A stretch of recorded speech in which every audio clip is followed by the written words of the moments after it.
കൊല്ലം മൈനാഗപ്പള്ളി ആളൂർക്കാവിലെ അപകടം നമ്മളെയൊക്കെ ഞെട്ടിച്ചു കഴിഞ്ഞു. അവിടെ ഉണ്ടായ അപകടത്തിൽ സ്കൂട്ടറിൽ വന്ന സഹോദരിമാർ അതിലൊരാളെ മദ്യപിച്ച് കാർ ഓടിച്ചു വന്ന ഒരാൾ തട്ടിയിട്ടു. അവർ തെറിച്ച് റോഡിൽ വീണു. ആൾക്കാർ ഓടിക്കൂടി. കാറിനടിയിൽ വീണ് കിടന്ന ആ സ്ത്രീയെ രക്ഷപ്പെടുത്താൻ ശ്രമിച്ചു എല്ലാവരും. ഈ സമയം കാർ ഓടിച്ചു വന്നയാൾ അവരുടെ പുറത്തൂടെ കാറ് കയറ്റി ഇറക്കി അവരെ കൊന്നിട്ട് പോയി. മൈനാഗപ്പള്ളിയിലുണ്ടായ ഈ സംഭവം വലിയ വാർത്തയായി കേരളത്തിൽ മുഴുവൻ പരന്നു കഴിഞ്ഞു. അതിൻ്റെ കാരണം കാർ ഓടിച്ചത് ഫൈസൽ എന്ന് പറഞ്ഞ ഒരു ഡ്രഗ് അഡിക്റ്റ് തന്നെയാണ്. അവൻ മദ്യപാനിയാണ്. അവൻ്റെ കൂടെ ഇരുന്നത് ശ്രീകുട്ടി എന്ന് പറഞ്ഞൊരു ഡോക്ടറാണ്. അവർ കരുനാഗപ്പള്ളിയിലെ സ്വകാര്യ ആശുപത്രിയിലെ ഡോക്ടറാണ്.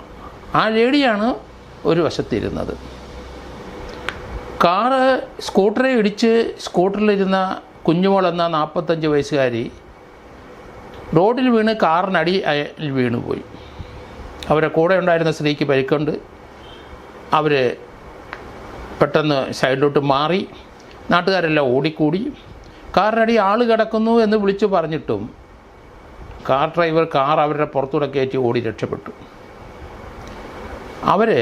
ഇവിടെ പിന്നാലെ നാട്ടുകാർ പോയി. കാറ് ട്രാഫിക് റൂൾസ് എല്ലാം തെറ്റിച്ച് റോഡിൻ്റെ ഇടതും വലതുമായിട്ട് ഹൈ സ്പീഡിൽ ഓടി. ഏതായാലും ആൾക്കാർ ചേസ് ചെയ്ത് കുറേ ദൂരം ചെന്ന് കഴിഞ്ഞപ്പം കാറ് നിർത്തി. കാർ ഓടിച്ചിരുന്നയാൾ മതിൽ ചാടി ഓടി. കാറിൻ്റെ മുൻവശത്തിരുന്ന ഒരു ലേഡി അടുത്ത വീട്ടിലേക്ക് ഓടിക്കയറി. അവർ ഡോക്ടർ ശ്രീകുട്ടി കരുനാഗപ്പള്ളിയിലെ ഒരു ഡോക്ടറാണ്. അവർ മദ്യപിച്ചിരിക്കുന്നു. അവരെ പോലീസ് കസ്റ്റഡിയിലെടുത്തു. വൈദ്യപരിശോധന നടത്തി.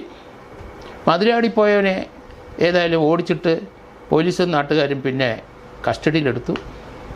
2 പേരും ഇപ്പം ശാസ്താംകോട്ട പോലീസ് സ്റ്റേഷനിലുണ്ട്. 2 പേരും മദ്യപിച്ചിട്ടുണ്ട്. ആ അപകട മരണം നമ്മളെല്ലാവരും സോഷ്യൽ മീഡിയയിൽ കണ്ടു, ചാനലിൽ കണ്ടു. എത്ര മദ്യപിച്ച് ആണ് അവർ വണ്ടി ഓടിച്ചതെന്ന്. ആ വാഹനം റോഡിൻ്റെ സൈഡിൽ നിന്നവരെയാണ് ഇടിച്ചിട്ടിരിക്കുന്നത്. ഏതായാലും പോലീസ് ഒരു കാര്യം തീരുമാനിച്ചു. നരഹത്യയ്ക്ക് കേസെടുക്കുന്നതിനോടൊപ്പം ഡോക്ടർ ശ്രീകുട്ടിയെയും കൂടെ പ്രതി ചേർക്കാൻ തീരുമാനമെടുത്തു. നല്ല കാര്യം. ഇപ്പോഴൊരു സ്ത്രീ ശാസ്താംകോട്ട പോലീസിൻ്റെ കസ്റ്റഡിയിലുണ്ട്. ഇവരുടെ കൂടെ കാറിലുണ്ടായിരുന്ന വഴിക്ക് ഇറങ്ങിയ ഒരു സ്ത്രീയാണ്. ഇവർ 3 പേര് എവിടെ ഇരുന്നാണ് മദ്യപിച്ചതെന്ന് കണ്ടെത്തണം. ആ കരുനാഗപ്പള്ളിയിലെ സ്വകാര്യ ആശുപത്രിയിലെ ഏതോ ആവശ്യത്തിന് വന്ന ഒരു ക്രിമിനലാണ് അജ്മൽ. അയാളുമായിട്ട് ഡോക്ടർക്ക് ബന്ധം വന്നു. ഒന്നിച്ച് മദ്യപിക്കാൻ തുടങ്ങി. 8 കേസിലെ പ്രതിയാണ് അയാൾ. അജ്മൽ എന്ന് പറഞ്ഞ ചെറുപ്പക്കാരൻ 8 കേസ്, ഡ്രഗ്സ് കേസ്, മോഷണം, ചീറ്റിങ്, പിടിച്ചുപറി, ചന്ദനം കടത്ത്, എത്രയൊക്കെ ഉണ്ട്. 8 കേസ് ഇതുവരെ ഉണ്ട്. റിപ്പോർട്ട് ചെയ്യാത്ത ധാരാളം കേസുകളും ഉണ്ടാവും. ആ ക്രിമിനലുമായിട്ടുള്ള അവിശുദ്ധ ബന്ധം ഡോക്ടർ ശ്രീകുട്ടിക്ക് ഉണ്ടായി എന്നുള്ളതാണ്. അവർ 2 സ്ത്രീകളും ഇവനോട് എവിടെയോ പോയിരുന്ന് മദ്യപിച്ചു. ഓണമാണ്. ഓണത്തിൻ്റെ മദ്യപാനമൊക്കെ നടത്തി വരുന്ന വഴിക്കാണ് ഈ അപകടം. നാട്ടുകാർ വാഹനത്തിന് മുമ്പിൽ കയറി നിന്ന് കാറിനടിയിൽ ആൾ കിടക്കുന്നു എന്ന് പറഞ്ഞപ്പോൾ നാട്ടുകാരുടെ പുറത്തോട്ട് കാറ് കയറത്തക്കരയിൽ വണ്ടി ഓടിച്ചു പോയി. കാറിനടിയിൽ കിടന്ന സ്ത്രീയുടെ പുറത്തൂടെ കാറിൻ്റെ ടയർ കയറി ഇറങ്ങി അവരെ കൊലപ്പെടുത്തി. ഇതൊരു മർഡറാണ്. ഇത് റാഷ് ആൻഡ് നെഗ്ലിജൻ്റ് ആക്ട് അല്ല. വാഹനം മദ്യപിച്ച് ഇരുന്ന വ്യക്തിയാണ് ഓടിച്ചത്. കൂടെ ഇരുന്നവരും മദ്യപിച്ചിരിക്കുന്നു. റോഡ് സൈഡിൽ നിന്ന് സ്കൂട്ടറിലിരുന്ന അവരെ തട്ടിയിട്ടു. അവരെ കൊലപ്പെടുത്തി. പോലീസ് ചോദ്യം ചെയ്തപ്പം പറയുന്നത് നാട്ടുകാർ ഞങ്ങളെ തല്ലും, അതുകൊണ്ടാണ് അവിടുന്ന് വണ്ടിയെടുത്ത് രക്ഷപ്പെട്ടതെന്ന്. വണ്ടിയെടുത്തൊരു കൊലപാതകം ചെയ്തിട്ടാണ് പോയതെന്ന് അവർ മനസ്സിലാക്കുന്നില്ല.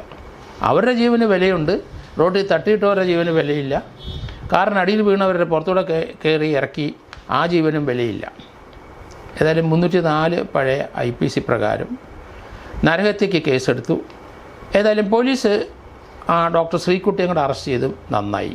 കാരണം അവർ അപകടം ഉണ്ടായാൽ അവിടെ വണ്ടി നിർത്തി ഇറങ്ങി ഒരു ഡോക്ടറാണ് ഫസ്റ്റ് എയ്ഡ് കൊടുക്കേണ്ട ചുമതല ഉണ്ട്, അവരത് ചെയ്തില്ല.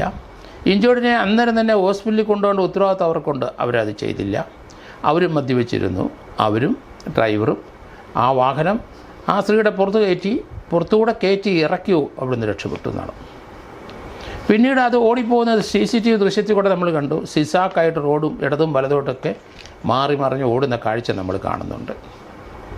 കേരളത്തിലെ മദ്യപിച്ച് വാഹനം ഓടിക്കുന്നവരുടെ സംഖ്യ കൂടിക്കൂടി വരികയാണ്. വലിയ അപകടം വരുത്തി വെക്കുന്നുണ്ട്. നമുക്കറിയാം പത്രക്കാരനായ ബഷീറിൻ്റെ മരണം.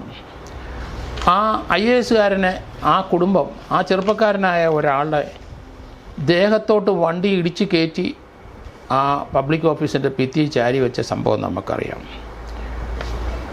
ആ IAS-കാരൻ ഇപ്പോഴും സർവീസിലുണ്ട്. അയാൾ മദ്യപിച്ചിരുന്നു. അതിനുശേഷം അയാളുടെ മദ്യപാനം പരിശോധനയ്ക്ക് പോകുന്നതിന് മുമ്പ് 1-2 മണിക്കൂർ അയാൾ മിസ്സിംഗ് ആയി. അതിനകത്ത് ചില പോലീസ് ഉദ്യോഗസ്ഥർ അയാളെ സഹായിച്ചു. അങ്ങനെ ആ സംഭവം നമ്മുടെ മനസ്സിൽ ഇപ്പോഴും കിടക്കുകയാണ്. ഇവിടെ ആ പാവപ്പെട്ട സ്ത്രീ ക്യാൻസർ പേഷ്യൻ്റായിരുന്നു. അവരുടെ സഹോദരിയൊപ്പം ബൈക്കിൽ അവർ വരികയായിരുന്നു. റോഡിൻ്റെ സൈഡിൽ അവർ ക്രോസ് ചെയ്യാൻ സൈഡിൽ നിർത്തിയിരിക്കുന്ന സമയത്ത് ഓപ്പോസിറ്റ് സൈഡിൽ നിന്ന് വന്ന് വാഹനം ഇടിക്കുകയായിരുന്നു. മദ്യപിച്ച് വാഹനം ഓടിച്ചതിൻ്റെ ലക്ഷണം കൃത്യമായിരുന്നു അത്. നാട്ടുകാർ ഓടിക്കൂടി എങ്കിലും അവരെ തട്ടിയിട്ട് ആ വാഹനം മുന്നോട്ടെടുത്ത് ഇവരുടെ പുറത്തൂടെ കയറിപ്പോയ കാഴ്ച ആണ് നമ്മൾ കാണുന്നത്. ഏതായാലും 2 പേരുടെയും ബ്ലഡ് സാമ്പിൾ എടുത്തിരുന്നു. 2 പേരും മദ്യപിച്ചിട്ടുണ്ട്. 3ാമതൊരു സ്ത്രീയുണ്ട്. അവരും മദ്യപിച്ചിട്ടുണ്ടോ ഇല്ലയോ എന്നറിയില്ല. ഇവർ 3 പേര് എവിടെ പോയി എവിടെയായിരുന്നു മദ്യപിച്ചത് എന്നുള്ള കാര്യങ്ങൾ അറിയേണ്ടിയിരിക്കുന്നു. മറ്റൊരു കാര്യം, ഈ സ്ത്രീ ഇപ്പം പോലീസിൻ്റെ അടുത്ത് പറഞ്ഞത് ഇയാളുമായിട്ടുള്ള ബന്ധം, ഈ പയ്യനുമായിട്ടുള്ള ബന്ധം കാരണം ഇവരുടെ സ്വർണ്ണങ്ങൾ മുഴുവൻ പോയി, എല്ലാം നഷ്ടപ്പെട്ടു എന്നാണ് പറയുന്നത്. MBBS കഴിഞ്ഞ ഒരു ഡോക്ടറാണ്, വിദ്യാഭ്യാസം സിദ്ധിച്ച വ്യക്തിയാണ്, ഇത്ര ഉന്നതമായ ജോലിയുണ്ട്. അവരെങ്ങനെയാണ് ഈ ആൻറ്റി സോഷ്യൽ എലിമെൻസുമായിട്ട് ബന്ധപ്പെടുന്നത്, അവരോടൊപ്പം സഞ്ചരിക്കുന്നത്, അവരോടൊപ്പം മദ്യപിക്കുന്നത്, ഇവരുടെ സ്വർണ്ണാഭരണങ്ങളൊക്കെ അവൻ അടിച്ചുകൊണ്ട് പോകുന്നത് എങ്ങനെ? അത് ഇരുത്തം വന്ന ഒരു സ്ത്രീയല്ല അവരെന്തായാലും ഇങ്ങനെയുള്ള കൂട്ടുകെട്ടിനകത്ത് ഇപ്പോഴത്തെ തലമുറകൾ പോകുന്ന, വിദ്യാഭ്യാസം ഉണ്ടെങ്കിലും ശരി, ഉന്നതരായ ഒരു ജോലി, ഉന്നത പൊസിഷനിലുള്ള ഒരു വ്യക്തിയാണ്, നമ്മളെല്ലാം ബഹുമാനിക്കുന്ന ഡോക്ടറാണ്. അവരാണ് സാമൂഹ്യ വിരുദ്ധരായ 8 കേസിൽ പ്രതിയായ ഒരുത്തിനോടൊപ്പം ഇരുന്ന് മദ്യപിക്കുന്നതും അവരിനോടൊപ്പം കാറ് സഞ്ചരിക്കുന്നതും ഒക്കെ നമ്മൾ കാണുന്നത്. ഇടക്കുളങ്ങര സ്വദേശിയായ ഒരു യുവതിയുടെ കാറാണത് എന്ന് മനസ്സിലാകുന്നുണ്ട്. അതിൻ്റെ കൈവശാവകാശം ആർക്കാണെന്ന് നമുക്കറിയില്ല.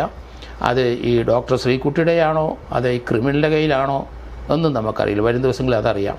എന്തായാലും പോലീസിനെ അഭിനന്ദിക്കുന്നു. അവരെ നരകത്തേക്ക് കേസ് അവരെയും കൂടെ പ്രതിയാക്കി റിമാൻഡ് ചെയ്തിരിക്കുന്നത് നല്ല കാര്യം.